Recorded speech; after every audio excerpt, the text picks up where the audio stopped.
quotient. You're on air. Okay, so So who are you? I'm Jennifer Ritzinger, and Yeah, I we work know with you. Robert Scoble. I'm lucky enough to work with Mr. Scoble. And today we are here talking about the SQL Server 2005, Visual Studio 2005, and Biztalk 2006 launch with these gentlemen, our guests. Ooh. Hey, hi there. Hi. They did line up, so we they were joking about not lining up. Yes, so they should introduce themselves and say who they are and what they're responsible for. So who are you? I'm Ted Kummert. And look at me, forget the cameras here and all that fun stuff. Yeah, it's hard to forget the cameras here. Yeah, I I'm know. Vice President of the Business Process and Integration Division, which is, we develop Biztalk Server and host integration server and all our You integration guys are doing server some really products. cool stuff. We did some videos with Eddie Churchill and some other guys on the Biztalk team there. Pretty Yeah. cool stuff. And who are you? Soma, and I run the developer division. I'm the vice president for the developer division.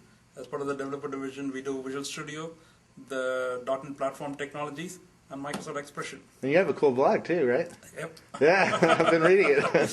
So, and who are you? Hi, I'm Andy Lees, and I'm the VP of Marketing and Solutions in Server and Tools business. So we do marketing for all the server products and the tools products as well. So Very cool. great. So we have 3 VPs on Channel 9. Excellent. Okay, so the first question I'll ask is, customers are asking me, is November 7 really a day when the products will be available? Or is it just a marketing event? Well, the plan is to make all of the. You can talk to her, by the way. The plan is to make all of the products available by then. That's what we're currently shooting for. It's looking very good for that. We'll carry on with the events irrespective, but right now we're certainly on track for that. To be clear, we'll have the final bits for Visual Studio 2005 and SQL Server 2005. For Biztalk Server, I think it's going to be a beta. It's going to be yes, we will have a release for customers at that time, but our final release is actually in Q1 of next calendar year. Okay. So, and when are the bits for Visual Studio going to be up on MSDN Universal for customers to download? Before November 7th. How's that? Before. Wow. Congrats. It could be as late as 11:59 on November 6th. I don't know, but Well, it's looking good, right? I've been watching the build It's looking- emails and stuff like that. absolutely, it's looking pretty good. It's been about 8 or 9 days now since we've had to take a change into the build. We are going through the final test pass. Keep your fingers crossed. If everything goes well, in the next couple of weeks we should be done. Very cool. So, what are you guys proudest of in the new products? Everything. I don't know. Spoken like a VP. But truly, right, if I'm going to talk just about Whitby for a second here, the amount of things that we've done in Whitby is just fantastic. A lot of fantastic things, right? Starting with the lifecycle tool space that we are getting into with Visual Studio, with the Visual Studio Team System and the Team Foundation server. That's just a whole new set of tools, fantastic tools that work well together in an integrated way. That is new with Visual Studio 2005. Look at the Express queues on the other hand, right? A great way for people to get started, easy to understand, easy to learn, easy to download, easy to get started. It's all easy kind of thing for people to get into programming, to use Visual Studio as a tool set to be able to automate the kinds of things and be able to program the kinds of things. And then if you look at just the professional developer, the kinds of things that we've done in terms of productivity enhancements, where we think that on an average, people have to write, or developers have to write 50 to 70% less code for the common scenarios that they care about. That's a huge improvement in productivity with Visual Studio 2005. Talk about deployment, where people always complain about hey, deploying applications is hard, and more importantly, if you want to keep updating my application, it just is progressively harder, right? With Click Once technology in Whitby, we made that a whole lot easier for our developers. So that I can go on talking about this, but let me pause and then let these guys talk about their products. Yeah. You want to? So what's hot in Biztalk? So we launched Biztalk Server 2004 in April of 2004. Yeah. And so when we came off of that, there were a couple things in our mind. One was that we had Whitby and Yukon coming out, and aligning with that would make a lot of sense for us and for customers. We have a complete solution. We can utilize and integrate well with Visual Studio, utilize all the capabilities of Yukon as a data platform, and we'd have a great end-to-end story for customers. That was one thing. Now, when we locked ourselves to that, the other thing we really thought about, and the thing I'm most proud about, is how we engage with customers. that our number one goal was, we talked about the 3 C's, customer focus and completeness and correctness. And customer focus meant understanding what they want us to do next. And then completeness and correctness was, if you're going to go into a feature area, let's make sure we get it done completely. And correctness is all about long-term architecture. And those were our themes, but I was really proud with how we engaged with the community in our partner advisory councils, technical advisory councils, customer advisory boards. We had a program we called Day in the Life, which we're continuing to run, where we actually went out into Tell me about that. in the customers' IT departments. The idea is we get all this feature level input, but what we don't, one thing we were after was going out and getting in their environment, saying what drives cost for you every day. What's it like? You use Biztalk server in your environment. What do the developers have to say about this platform in your environment every single day? What drives cost? What makes it hard to operate and administer? And it's been a great thing to get kind of an end-to-end feedback from a holistic customer view on what they wanted us to do next. It validated a lot of what we knew, kind of the feature level feedback that comes through other channels, but it also added some things. Yeah. So I'm super proud of that. And then what it really drove for us is the biggest investments we needed to make were around the admin and ops experience, right? Let's simplify deployment dramatically. So Biztalk server up until 2006 did not have the concept of an application. You had all these artifacts. There was no application level grouping. Well, when we have that, then it simplifies a whole number of things, deployment and administration and monitoring of an app and environment. Surprise, surprise, we went out to customers and they said, you got all these admin tools and they're hosted in Visual Studio, and that's fine, but that's not what we deploy in our data center. Host them in MMC, deliver that experience within the right tool. And that's a lot of what we learned from customers is, hey, you did a great job integrating with VS. We're really happy you're going forward to Whidbey and bringing that integration forward, but you got to do a better job on the admin and ops side. Right. And that's one thing we learned, and a lot of that feedback we got from deep engagements with customers. So I could go on and on. I mean, I'm proud of the And whole all three of thing. you guys are going through that process again, right? You just met with the MVPs. Yep, last week. Yeah, and now you're starting the planning. Well, you're already into the planning cycles for the next product after this launch, right? So what we did was, earlier this year summer, we started the Orcus planning. Orcus being the code name for the next version of Visual Studio. Yeah. And we said, hey, let's think about, and one thing that we are trying to do differently this time is we are saying, hey, let's look at what we want to get done in the next 5 years, not just the next release. Let's think about scenarios that we want to enable end-to-end over the next 5 years. Let's make sure that those are the right scenarios, and we'll work with MVPs and other members of the community to get feedback and go do that. But once we decide that, then we can look back and say, or scope back and say, okay, let's get these pieces done with Orcus, and let's do the remaining things in the follow-on release kind of thing. So we're really taking Which is Hawaii, right? Which is Hawaii. The code name is Hawaii. But Is the launch party for that going to be in Hawaii? That'll get some team members to stick around. No comments on that. But last week at the MVP summit and also at the PDC, what we did was we said, hey, let's share with the MVPs and the community what the scenarios that we're thinking about, get feedback on whether they are the right scenarios, whether we are thinking about the end-to-end experience in the right way. And so we are going through that process of nailing the scenarios down. And then we'll go through the scoping exercise for Orcus and then have a plan, a schedule, and all that stuff. Yeah. And what about your product? Well, what are you proud of, Steph? I'm proud of the line of what we're doing across the app platform. I should say, because SQL sort of is not represented individually here, is such an important release. SQL's have been around this current release for 4.5 years. And so there's been a lot of work. Things that we're proud of are the scalability, availability capabilities. Today we sell more databases in IBM and Oracle combined, which is a great thing.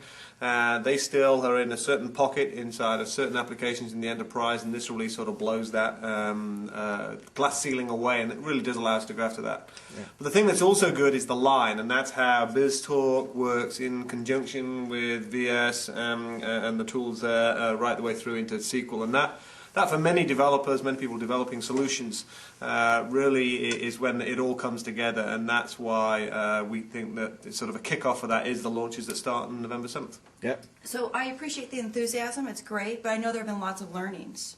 And I want to know what was harder than you expected. Like, what blew your minds in terms of wow, we never thought of that. That was just crazy hard. Mistakes. I mean, what were some of the learnings that came from the experience? Well, I think the integration, and I guess Soma can talk to this from the development, but one of the things that we do want to do is by having as a platform is that if we create that integration, then that helps you if you're developing a solution that's going to utilize our tools, our CLR and SQL to bring those things together.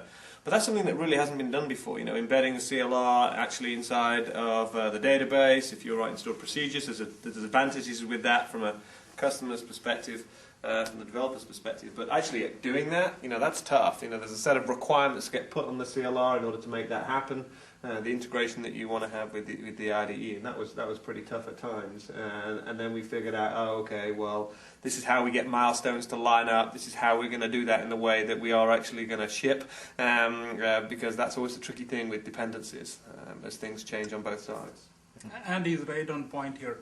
The biggest, I think, learning for us is, like, you know, how to think about integration more thoughtfully, I would say, you know, upfront, as opposed to like anything else. Because going in, we knew that, you know, we wanted to do the integration because the value proposition that we could get by this deep integration was going to be great for our customers. We also knew it was going to be hard, but nonetheless, I think, you know, we sort of, you know, even though we knew it was hard, we still underestimated somewhat the cost of integration. And we could have, you know, so if I look at it, you know, in hindsight today, I know that the two products are done. We are going to get the integration, the value that comes from the integration to our customers. If we have to go back in history and say, you know, hey, would I have done anything different?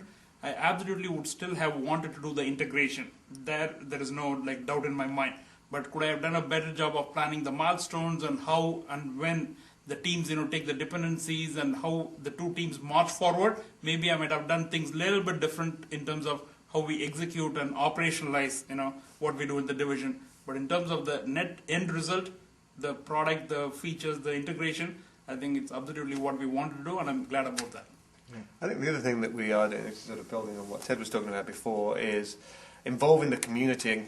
You know, we just got so much better at having the doors open and our ears switched on, and by doing that, you heard Soma talk about the planning going forward. It's such an important thing for us. Even when we're doing the launches, then for the first time ever, there'll be more launches that are nothing to do with Microsoft in terms of not Microsoft presenters, not run by Microsoft, that Ineta user group is doing. I think that if you add on the IT side, there's a user group called Columnus, and on the developer side, there's Ineta. If you add those together, there's more than 2,000 events that are taking place. They're smaller events, 30 to 50 people a time, and we're supporting that. Right? Yeah, absolutely, all over the world. So, you know, learning what people want and how to interact. It's not that we've not wanted to, but I think learning that throughout the process in terms of what we develop as well as how we communicate and work with them and be a peer, really, as part of that community is important. Now, you have a blog. Do all the rest of you have blogs? I don't.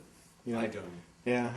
How has the blog changed your interactions with customers? I think at least for me, I think it gives me a better chance both to share, you know, how I think about things, and more importantly, get feedback directly from people, right? You know, the amounts of mail that I get nowadays from sort of developers around the world, unsolicited, and mostly it is like, you know, good feedback. It's just, you know, gone up over the last, you know, year or so since I've started blogging. So being able to touch, you know, customers and have a two-way dialogue is the one that really, you know, helps me, and that's the reason I'm excited about continuing the blogs kind of thing. Does it help with employee morale, do you think? I think it does, because I can read. I can read you and get a sense of how the project's going, and, and are you excited, or are you not blogging for a while? And if I'm not blogging, why am I not blogging? Kind of thing. Yeah, I think it absolutely. And you know, Andy said this. You know, one of the things that we've learned, and I think it's been a good learning in the process, like, how do we engage with the community, and how do we learn from the community, and how do we have a two-way dialogue on an ongoing basis throughout the product development cycle, I think has been a huge step forward. I'll just give you one example. You know, we started on community technology previews a little over a year ago. And to be honest, you know, before we started, I can tell you that for months leading up to the first CTP release, there was a lot of angst inside the team. You know, hey, we've never done this. Do we know what we are doing? Is it really worth the pain? It's going to cost us? It's going to slip? It's going to do this? It's going to do that kind of thing? And a lot of, you know, good angst in the team, because everybody wants to do the right thing here, right? But we sort of went through that, and it took us a few months to sort of sort through that. and figure out that, hey, we should try this because we think the benefit here is going to absolutely outweigh any cost kind of thing, right? So we did that, and I'll tell you, in the years since we've done that, the teams have been really excited about the kinds of feedback that we are getting, and the other good thing is, since we are getting feedback earlier on in the product cycle, we do have the time to react to the feedback and be able to make course correction changes to the product as we go along, so that when we end up delivering the product, it's absolutely the right product. Mm-hmm. How is since the three of you are together, how do you see the development team changing? How do you see the development process in our customers? How do you see that changing? I certainly see it when I saw when I did the Sparkle interview. You saw right there, right in front of your face, that the development team is going to change to be much more of a collaboration between graphic designers and developers, right? But that was a very stark change. Are you guys seeing any other changes that you're reacting to, or that this product answers? I think one of the interesting things that's happening is how we look at the total life cycle of a project. The tools that we have now go through design and development, test and things, but actually what happens even after that? What happens with the IT pro? What happens with how that gets it through to deployment and operations? We've done a lot of things with all of the Watson technology, and the feedback we're getting back on that in deployment helps us fix a lot of things, see how people are using the product, what problems we have with it. And so you end up with this closed loop, not only in how you develop, but how they're run, because, of course, a lot of the cost isn't just the development, it's how somebody actually runs a solution that you've built, and the maintenance is always bigger than the original development cost. And so if there's ways in which that's taken into the total cycle, that's an interesting change, as well as the one that you talked about in terms of the design and the development elements coming together. Yeah. I'd say from a Biztalk server perspective, I'd say there's two things we think about. One is the trend toward away from I'm doing some sort of tactical integration between app A and app B. I've got a customer update here, I've got to propagate to here, toward more end-to-end business process applications.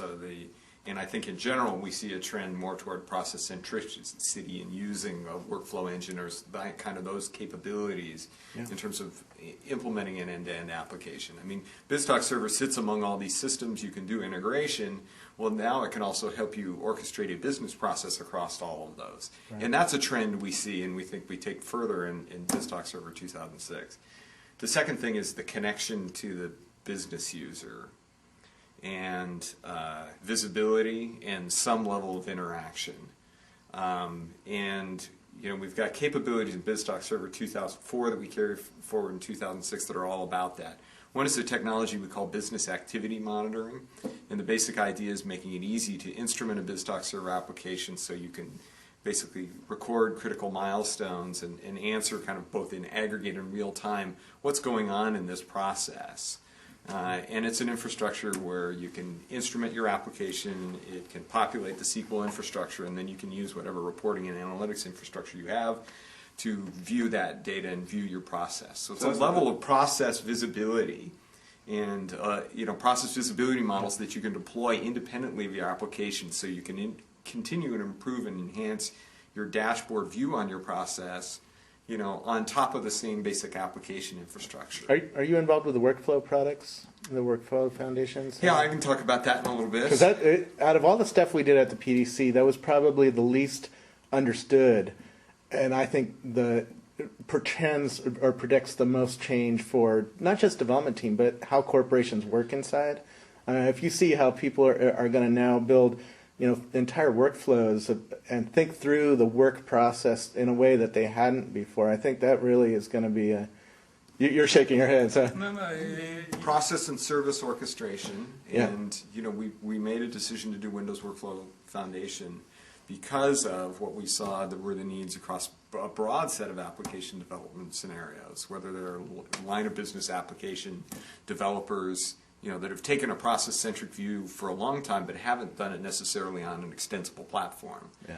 And that adds a lot of power to their business, because now they have something that a reseller can customize to needs of a particular business. Document lifecycle oriented scenarios, systems management. There's a whole host, and then the traditional integration of business process scenarios, the Biztalk server. And that's why we decided to do it. We built it, obviously its heritage is from a technical perspective and team, is from the Biztalk server orchestration engine, delivered in 2000, 2002, 2004, and now in 2006 again. But tackling the hard problem also of the ad hoc human workflow case, really tightly integrated on top of one common platform, which we think is cool. But it recognizes this trend more toward process centricity in application development, which is a trend we see in Biztalk Server 2006. And the other thing is well, now that I've got this business process, enable the business to actually see what's going on. And business activity monitoring is an easy to build and deploy infrastructure to get the dashboard on the process. And then we have technologies in Biztalk Server as business rules engine to factor out logic. No illusion that there's going to be business users authoring rule sets, but if you have visibility into, say, the rule set for credit scoring or other things, other key logic within, that you can now have visibility to and deploy independently of the rest of the app. You've got agility and visibility you didn't have before, and that's really cool. So my two trends are process centricity and that business user connection. Wow, that's pretty good stuff. This touches on a problem, though, that I came away from the PDC and I was just overwhelmed. And I can imagine it's my full-time job to learn what Microsoft is doing, And I can imagine if I'm overwhelmed, the average Joe who has another job, is just even more overwhelmed, because the three of you are throwing out great products, but then there's Windows Vista, there's Office 12, there's Xbox 360. I mean, this company is just kicking off a wave after wave of new stuff. How do you expect everybody to keep up with what you're doing? I don't think we are expecting everybody to keep up with everything. Okay. If you're a games developer, you might be interested in what's happening in Xbox 360. If you're a games developer, you may actually care a little bit less about business activity monitoring or something like that. So now we as a company have a very broad approach, and we try internally make sure that the technology that we use, which is tricky for us because we end up taking dependencies between groups and things like that, but if we integrate it, so when we're thinking about workflow in Office, it uses the same workflow engine, and who gets to do that? Well, it comes out of Biztalk, and so we make that happen internally. But we don't expect everybody to know everything about everything, so it doesn't have to be like that. Now you do, because that's your job, and you've got to go through and cover it all, and then people will watch what's relevant to them. Yeah, we did 50 hours or 50 videos last month alone, and we only hit maybe 50% of what just came out of the PDC. Right. So I think it's why we believe in the waves. Why we're launching these products together, because we can educate the market then about a more complete app platform all at once, training across the broad app platform. I mean, there are times our developers, this was the hardest execution problem, even from Biztalk Server coming from 2004 to 2006, they said, you asked me what did we underestimate? We underestimated how hard it was going to be to kind of ride our own platform in development as parallel as we were doing our stuff. Yeah. But it has a benefit, because then you can bring out, yes, if we brought them all out separately, then it would be there's a SQL message, there's a VS message, and the availability that comes 6 months after that, and then 12 months after that is Biztalk Server. And if you got a big brain, can put it all together that you've heard over the last year, you can figure it out versus saying here's one set of releases all being delivered within the same window, and here's a more complete story about the app platform. Yeah, so if you go to the launch events that we have, they're all around the world, and many of them, instead of just being you sit down for an hour, there are actually breakout tracks, and depending on what you're interested in, we go into quite a lot of detail about what's new and how it can be used together, and as has just been said, treat that as an application platform, how you can put those pieces together to create a solution that you want.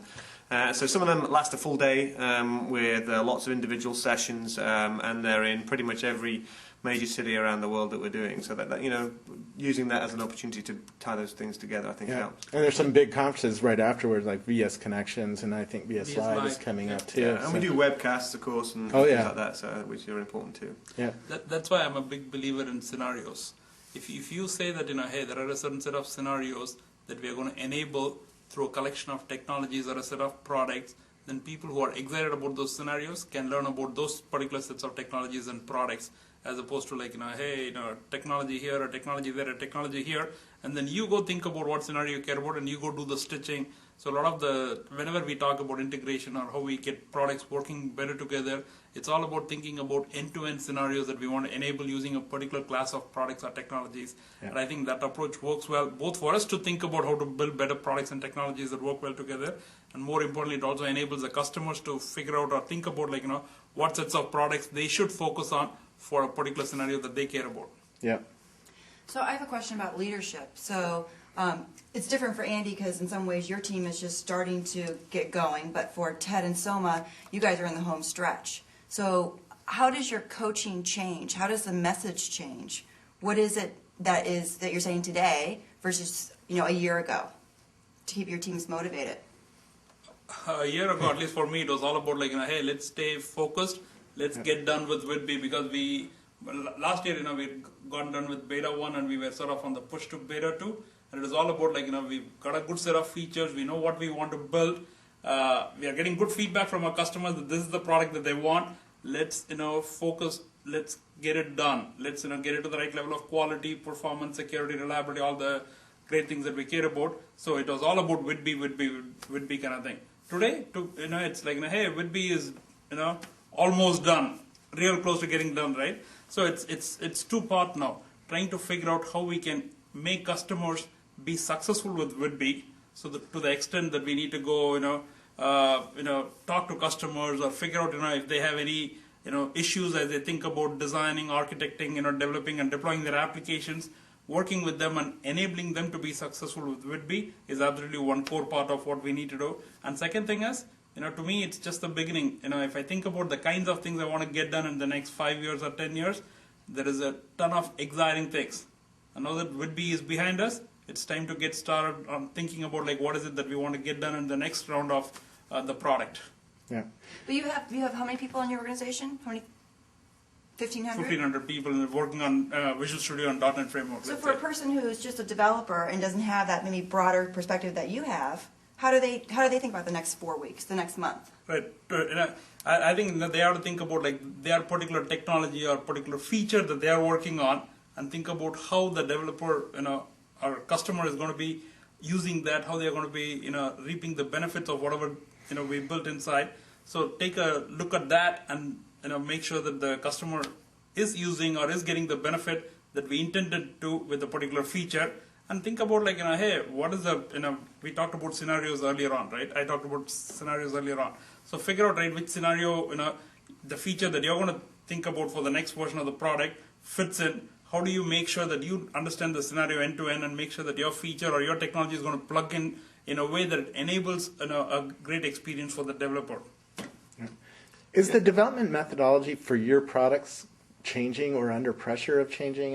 There's a certain company down in Silicon Valley that is certainly, it seems like, making us change our approach to development and changing the customer's expectations of getting new things much, much faster. And it's not just the big companies, right?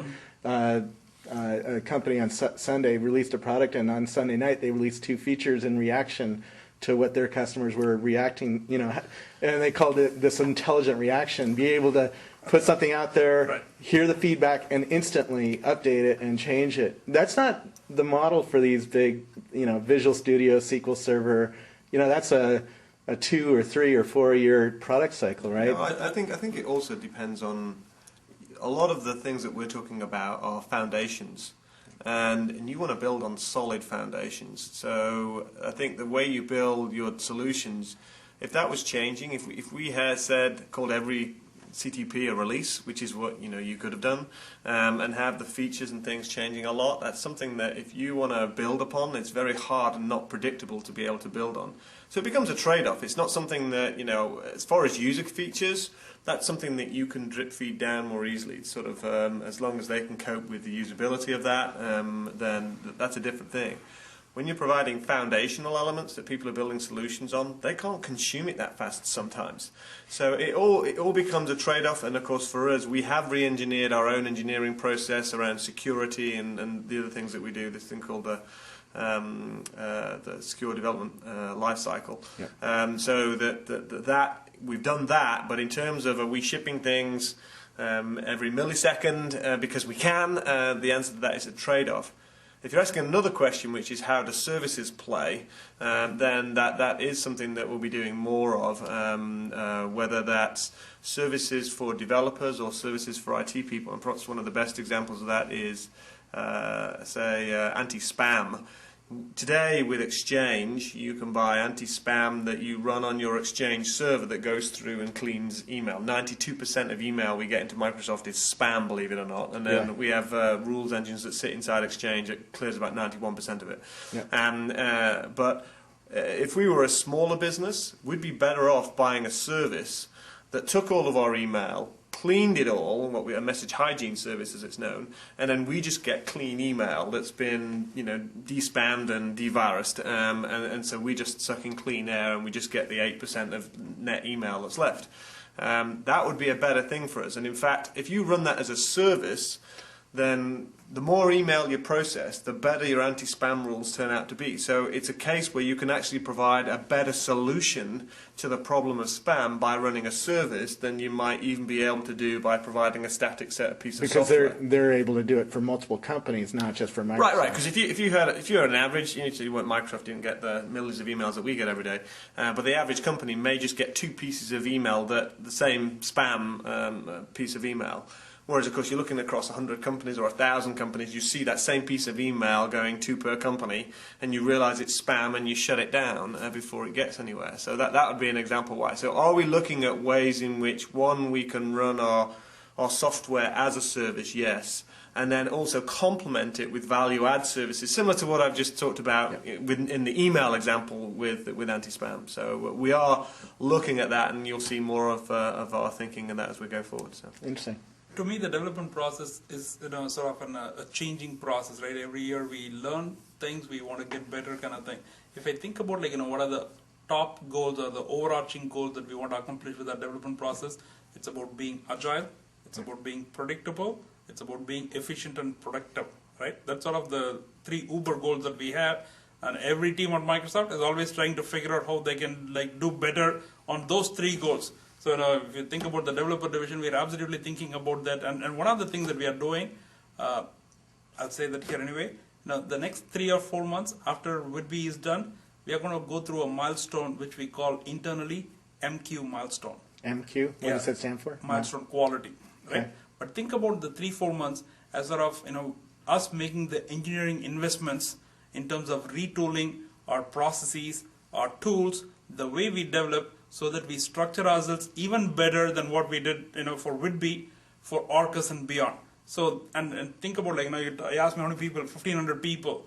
Granted, not everybody is going to do that because we'll have to get done with the localized versions of Whitby, we'll have to get done with TFS, so there are a couple of other things that we need to do. But a lot of the division for the next 3 to 4 months after Whitby is going to be focused on setting ourselves up to, to significantly improve our development process. So it sounds like you're going to sit down and do a post-mortem of the process you just went through and look at where you have inefficiencies and figure out how to fix How those? does that get shared institutionally? What's going on with Vista? What's going on with Office 12? I mean, you guys are, I fear that we operate in silos too much and that we don't share these practices. That's what the engineering effort is all about.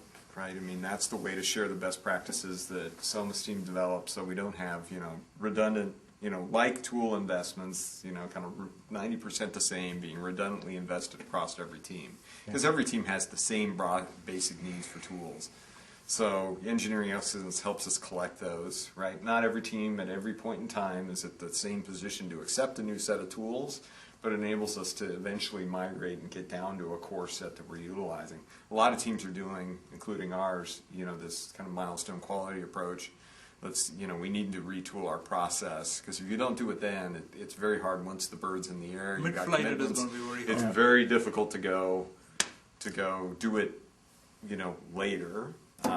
So is that a new thing for us, or are we just taking it more seriously and really investing in It's it? an evolution. No, but we've had this guy. That's why we've invested in a senior guy like John Devon, who works for Bill, to think about the company in totality, and then identify best practices and make sure that they are shared, and we have a common framework, a common set of tools, and a common way of doing things, kind of thing. Right? We've had John has been doing this role at least for a year or two now, and we made significant investments to make sure that the best practices get shared, and we don't operate in silos like the one you're talking about.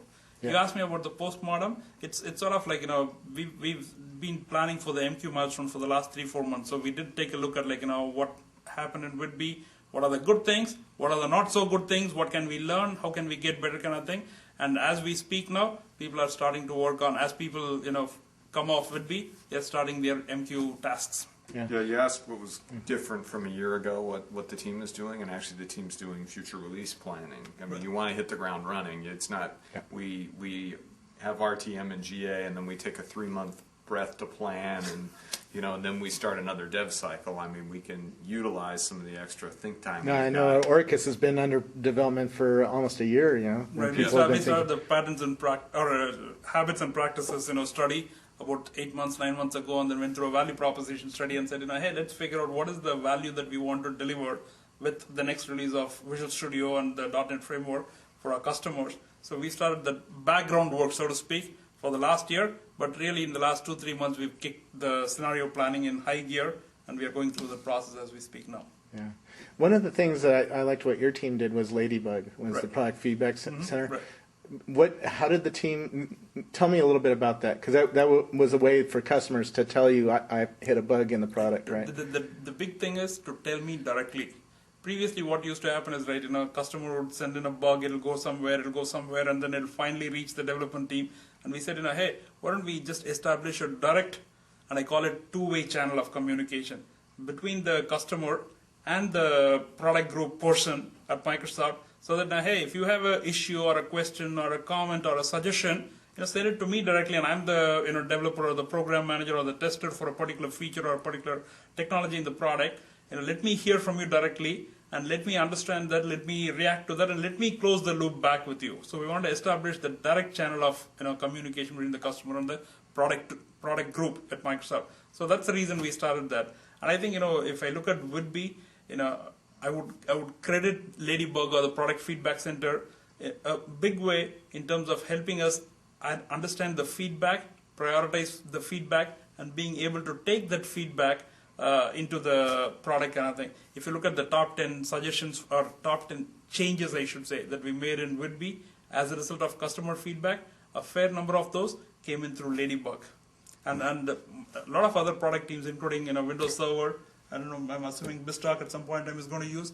Every team is moving towards using a product feedback center style thing so that they can get direct feedback from the customers and be able to have a dialogue with them directly. Very cool. So we got to wrap because you guys got to run and ship some product. Yep. But just one last question, in looking back at it, has there been a moment, a favorite moment, or something that really stands out for you? Maybe a painful memory. But was there a turning point or something that just really, in your mind, that you'll be telling your grandkids about? That you'd like to share with the world? Yeah. Boy. Show us your whip marks. Tell us about doing an exec review up your chain. What's it like to take a product in and show it to Bill or Steve or right? I've gone through a couple of product reviews for Whitby through the Whitby cycle with Bill, with Steve, with Jim, kind of thing. And as I said, we started off with a good set of features and a good set of things that we want to enable with Whitby. So at least the reviews that have all been reasonably positive kind of thing. It's hey, good. Now what about that? What about that? People wanting us to do more, as opposed to saying why the hell are you doing this? So it's been a good thing for me personally. I think the one of the big couple of things. One thing is the integration between SQL and Visual Studio. I think it was a tough thing that we went through for the last couple of years. So probably about 9 months or 12 months ago, I think we turned the corner when we realized that hey, there is light at the end of the tunnel here. We have solved some of the harder integration problems. So that was I don't know that I can recall a particular day or a particular thing. I remember there was the offsite that we had, and that was probably the moment of the shedding of the we're in this together, let's get it done. That was a year and a half ago. That was a year and a half ago, yeah. Right. But and we were still going through the sort of integration pains at the time. But that sort of Andy's right. That offset was a great point where it sort of reinforced that we still have some more to go before we can turn the corner, and probably took us 6 more months or so to get there. But that I think was a defining moment in at least the Visual Studio 2005 and SQL Server 2005 kind of thing. The second part is with Team Foundation and the Visual Studio Team System, we really are taking a huge, we're making a huge entry into the lifecycle tools space. And this in the past, we sort of made some half-hearted attempts, or I should say some attempts that didn't go as well as we would have liked to, kind of thing. And so we went in with a little bit of trepidation, hey, is this time are we going to get it right, kind of thing.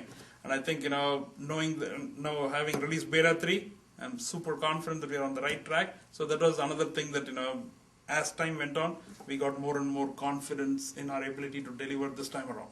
But, at the end of the day, what probably ends up happening is the RTM party and the launch date are always big milestones, and they're the ones that end up sticking in your mind. So we're not far away from the RTM party, and the launch we know is November 7th, and we're looking forward to that. So that should be great. Very cool. Yeah, I think Biztalk Server is 18 months into a 24-month release cycle. So our opportunity for memorable turns, I mean, the whole thing's a turn. From in some respects, Yeah. I mean, I can remember a few of the. When we talked to customers and our partners about what we were building and the resonance we got, I mean, that was big for us. Another thing we did, which I think we'll look back on and say one of the smartest things we did in our dev process, is we constructed an end-to-end testing team, which isn't unique. But one thing we did is then we went to a bunch of our customers and partners, and basically from that derived what we believe are the 5 canonical scenarios the product was deployed in. Got feedback from that breadth of customers then on those.